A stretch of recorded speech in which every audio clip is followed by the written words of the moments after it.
rain drummed against the coffee shop window as Janet stirred her third cup of coffee, watching the gray morning unfold in the bustling city of Millbrook. At 28, she worked as a graphic designer for a small advertising firm, living paycheck to paycheck like most people her age. But today was different. Today, something extraordinary was about to begin with the simplest of gestures. Janet noticed an elderly man standing outside in the rain, his thin jacket offering little protection against the downpour. His weathered hand shook slightly as he counted coins, clearly short of what he needed for a warm drink. Without hesitation, Janet approached the counter. "Excuse me," she said to Marcus, the barista she'd come to know over her daily visits. "I'd like to pay for that gentleman's coffee outside, and maybe a pastry too." Marcus smiled warmly. "That's really kind of you, Janet. I'll take care of it."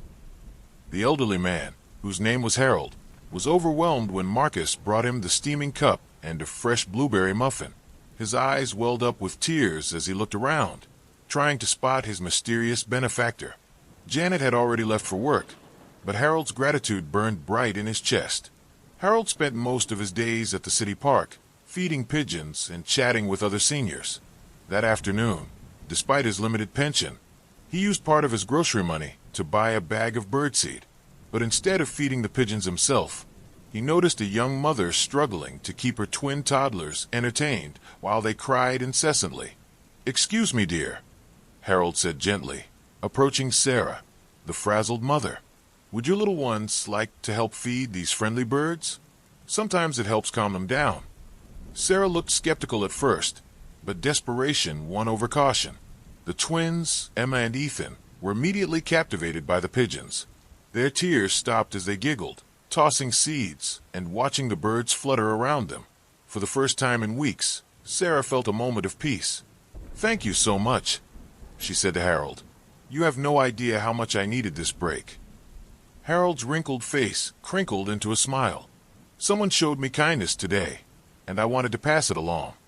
That evening, Sarah felt compelled to do something nice for someone else. She baked her famous chocolate chip cookies, the recipe her grandmother had passed down to her. The next morning, she knocked on her neighbor's door. Mrs. Chun, a widow in her 70s, answered with surprise. Sarah barely knew her beyond polite nods in the hallway, but she extended the plate of warm cookies. "I made too many," Sarah lied sweetly. "Would you like some?" Mrs. Chen's face lit up. She'd been feeling particularly lonely lately, and this unexpected gesture touched her deeply. They ended up talking for an hour over tea and cookies, with Mrs. Chen sharing stories about her late husband and Sarah opening up about the challenges of raising twins alone. Mrs. Chen had retired from teaching elementary school 5 years ago, but she still volunteered at the community center twice a week. The next day, inspired by Sarah's kindness, she decided to expand her volunteer work. She approached the center's director about starting a free tutoring program for struggling students. "We've needed something like this for so long," said Jennifer, the community center director, "but we don't have funding for additional programs." "I don't need payment," Mrs. Chen replied. "I just want to help children who need extra support." Within a week, Mrs. Chen had recruited 3 other retired teachers, and they began offering free tutoring sessions every afternoon. Word spread quickly through the neighborhood, and soon parents were bringing their children for help with homework and reading. One of these children was Miguel, an 8-year-old whose parents worked double shifts and couldn't afford professional tutoring. Miguel had been falling behind in reading, and his confidence was plummeting. Under Mrs. Chen's patient guidance, he began to improve dramatically. Miguel's father, Roberto, was a maintenance worker at the city hospital. Moved by the kindness shown to his son, he started looking for ways to give back. He began arriving at work an hour early, without pay, to tend to the hospital's small garden. He planted flowers, trimmed bushes, and created a peaceful space where patients and their families could find solace. Dr. Amanda Foster, a pediatric oncologist, noticed the beautiful garden during her morning walks. She often saw Roberto there, whistling as he worked, and one day she approached him. "This garden is absolutely beautiful," she said. "It brings so much joy to our young patients when they look out the windows." Roberto beamed with pride. Someone helped my son when he needed it most. This is my way of helping others." Dr. Foster was inspired. She had been considering starting a program to bring therapy dogs to the children's ward, but hadn't found the time to organize it. Roberto's dedication motivated her to finally make it happen. She contacted local animal therapy organizations and began the lengthy process of getting approval for regular visits. The first therapy dog visit was a massive success. Children who had been listless and sad suddenly came alive, giggling as golden retrievers and gentle Labradors nuzzled against them. Parents wept tears of joy seeing their sick children smile for the first time in weeks. One of these parents was David Kim, whose 6-year-old daughter Lucy was battling leukemia. The therapy dog visit had been the highlight of Lucy's week, and David felt compelled to do something to ensure other children could experience the same joy. David owned a small print shop downtown. He decided to create and donate colorful, cheerful posters for the children's ward, featuring uplifting messages and cartoon animals. He spent his evenings designing them and used his best materials. Despite the hit to his profit margins, the nurses and staff were delighted with the posters. They transformed the sterile hospital corridors into vibrant, hopeful spaces. One nurse, Maria Santos, was so moved by David's gesture that she started a small initiative of her own. Maria began leaving handwritten notes of encouragement on patients' breakfast trays. Simple messages like, "You're stronger than you know," and "Today is a gift" seemed small, but they had a profound impact on patients' moods and recovery attitudes. One of these notes reached Thomas Wright, a middle-aged businessman recovering from a heart attack. The note arrived on a day when he was feeling particularly depressed about his health and future. Maria's words reminded him that he had much to be grateful for and motivated him to make positive changes in his life. After his recovery, Thomas restructured his business priorities. Instead of focusing solely on profit, he decided to implement a program where his marketing company would provide free services to local nonprofits and small community organizations that couldn't afford professional marketing help. The first organization to benefit was the Millbrook Food Bank, which had been struggling to raise awareness about their services. Thomas's team created a comprehensive marketing campaign that included social media outreach, community flyers, and partnerships with local businesses. The campaign was incredibly successful. Food donations tripled, and volunteer applications poured in. Lisa Rodriguez, who managed the food bank, was amazed by the transformation. She had been working tirelessly for years with minimal resources, and suddenly her organization could help 3 times as many families. Among the new volunteers was James Peterson, a recently unemployed software engineer who had been struggling with depression since losing his job. Volunteering at the food bank gave him purpose and helped him realize how many people were facing challenges far greater than his own. James used his technical skills to create a simple app that helped the food bank track inventory and coordinate with other food banks across the city to share resources more efficiently. His innovation reduced food waste by 40% and ensured that surplus food reached families in need rather than being discarded. The app caught the attention of the mayor's office, and James was invited to present his solution at a city council meeting. His presentation led to a citywide implementation of the system, connecting all food assistance programs in Millbrook. City Councilwoman Patricia Johnson was impressed by James's dedication and the positive impact of his volunteer work. She had been looking for ways to encourage more community involvement and civic engagement among residents. Inspired by James's example, she proposed a new city program called Millbrook Cares. The program would recognize and support residents who were making positive contributions to their community, providing small grants for community improvement projects, and creating a network of engaged citizens working together to make their city better. The program's launch event was held at the community center, where Mrs. Chun continued her tutoring program. Local media covered the event, and the story of how one woman's act of kindness had rippled through the community captured the public's imagination. Television reporter Rachel Kim, no relation to David, interviewed several people whose lives had been touched by the chain of kindness. She spoke with Harold about his experience at the coffee shop, Sarah about the help she received at the park, Mrs. Chun about her expanded volunteer work, and many others. Rachel was so moved by the stories that she convinced her news station to create a weekly segment called Kindness Spotlight, featuring local people doing good deeds and encouraging viewers to perform their own acts of kindness. The segment became wildly popular. Viewers began submitting their own kindness stories, and the movement grew exponentially. Coffee shops started pay it forward, chains that lasted for hours. Neighbors began checking on elderly residents. Students organized cleanup days in local parks. One viewer particularly inspired by the segment was Elena Vasquez, a high school principal who had been concerned about the negative atmosphere at her school. Bullying incidents were increasing, and student morale was low. She decided to implement a school-wide kindness initiative. Elena introduced Kindness Fridays, where students and staff were encouraged to perform anonymous acts of kindness for each other. She also created a kindness wall, where people could post notes of appreciation and encouragement. The initiative transformed the school's culture. Bullying incidents decreased by 60%, and academic performance improved as students felt more supported and connected to their school community. The success story spread to other schools in the district, and soon the entire school system had adopted similar programs.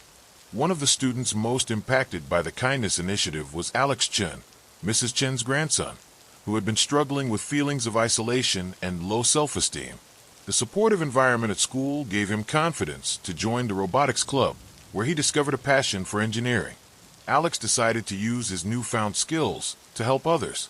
He designed and built simple assistive devices for elderly residents at a local nursing home, including jar openers for those with arthritis and easy grip utensils for residents with limited hand mobility. The nursing home residents were delighted with Alex's inventions, and word of his work reached a local engineering firm. They offered Alex an internship and began exploring how his designs could be manufactured and distributed to other care facilities.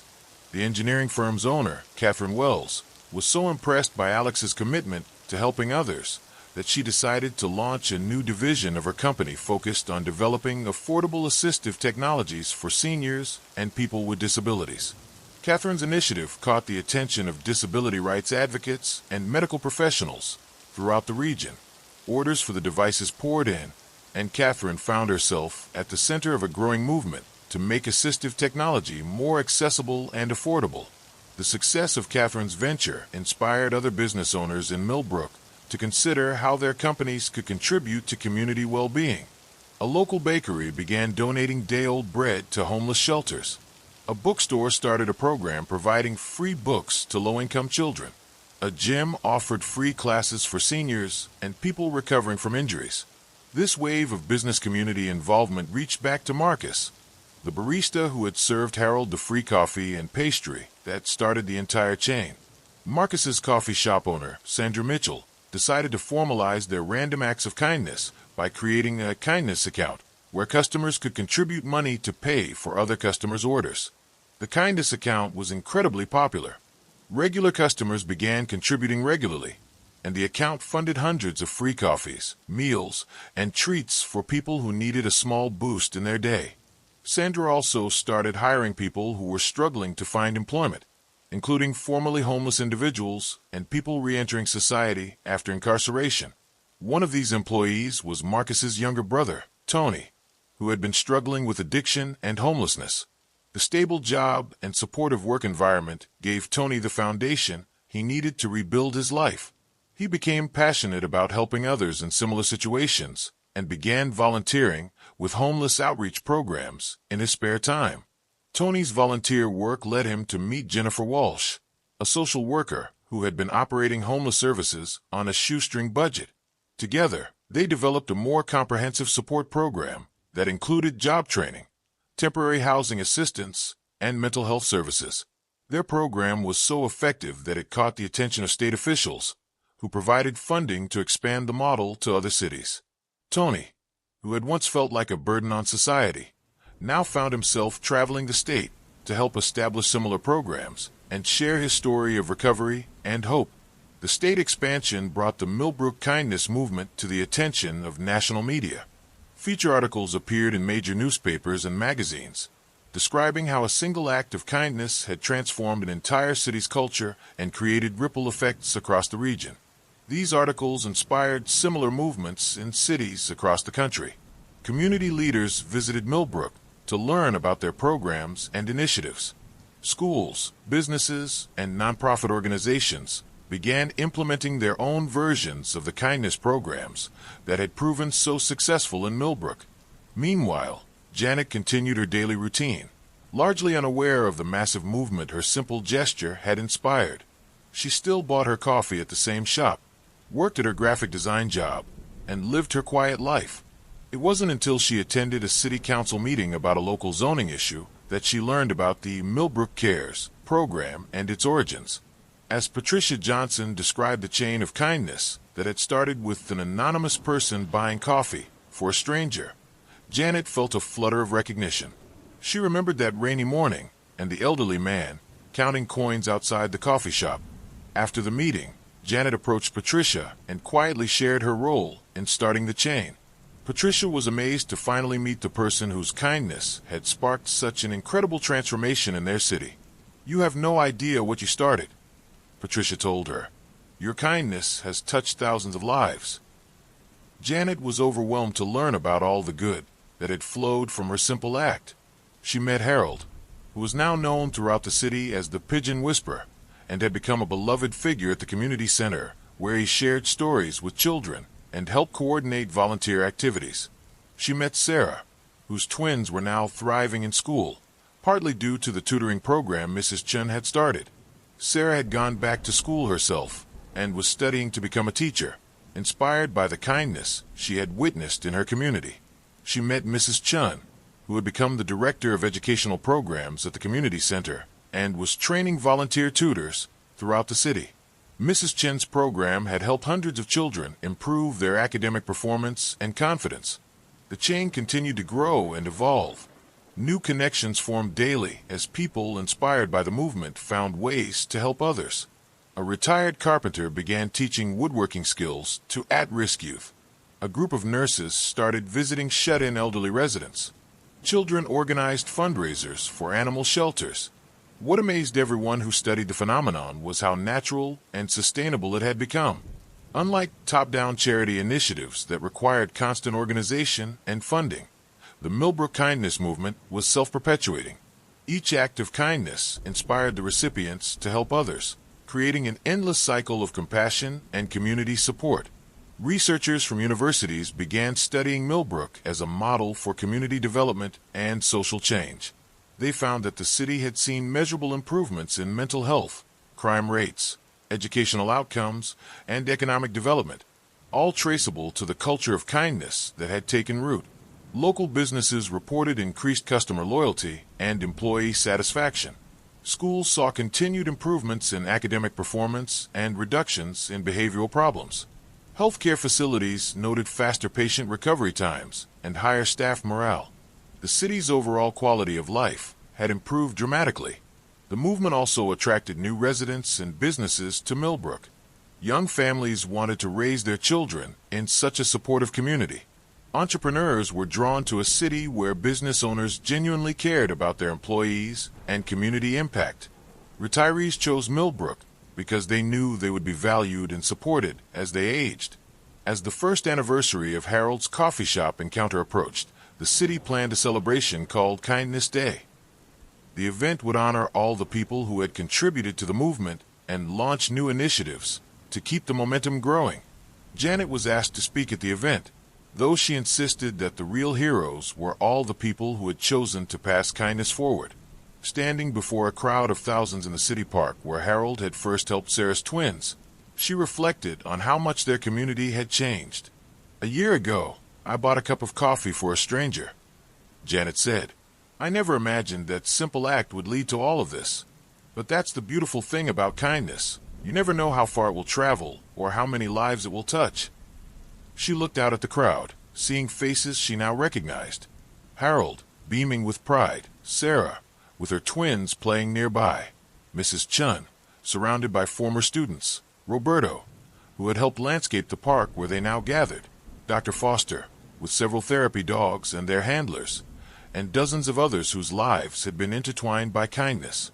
"The real lesson here isn't about one person's generosity," Janet continued.